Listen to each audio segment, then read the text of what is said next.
Okay, ladies and gentlemen, welcome back. We had actually a lot of good conversation in the office and some on social media, people liking and commenting about our video last time about the breath and about breathing and about oxygen, etc.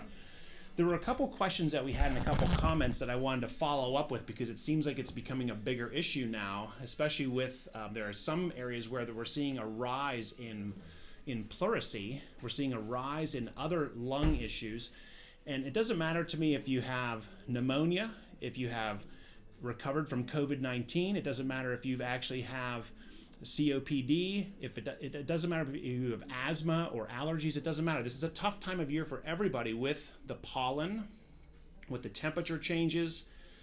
The breath is still important. So as we move forward, we had another comment by someone, and they said this really helped them.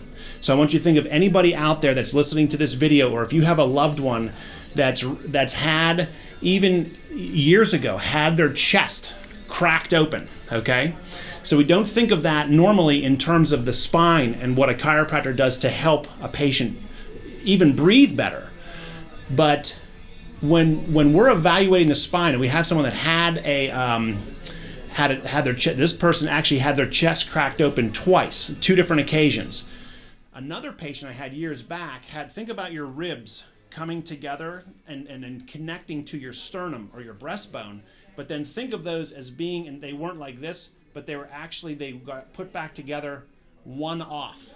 Okay, now, then think about those ribs going to the back, to your backbone, and think about actually trying to have a healthy spine with all that adverse tension in your rib cage. This person has now passed on. He was a great patient, and he's no longer with us. But at the same time, lesson learned. There was this that got put back together the wrong way. Okay, so that's a very rare case. This other patient, in open heart surgeries, they do them still. But if you know someone that's having a hard time expanding their chest cavity, and you can see them breathing up here, or they're flaring out their ribs down here because they're doing this stressed breathing.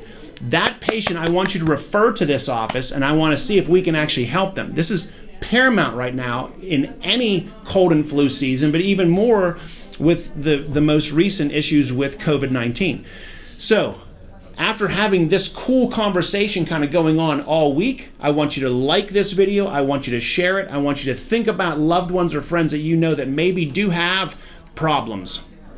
And again, we wear masks in our office, so we don't wear them on the video, but we wear them here. We're sanitizing the tables between each patient, so you can tell them that they can come here. They can pull up in their car and they can check in from their mobile. They just have to call our number and say, "Okay, I'm here. I'm just letting you know." They can come right back to a private room, etc. We can be as safe we can make them feel as safe as they need to.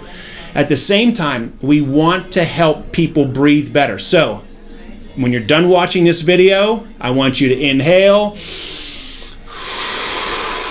I want you to think of Mr. Miyagi and Daniel-san, whether he was painting the fence, painting the house, he was sanding the floor, waxing on and waxing off the car. And I want you to inhale, and I want you to exhale. I want you to sand the floor. I want you to unload the dishwasher, and I want you to tie and connect your breath to all these different movements. Once again, this is Dr. John signing off. Thanks once again for all you guys who are supporting our little videos. God bless. Love you. Take care.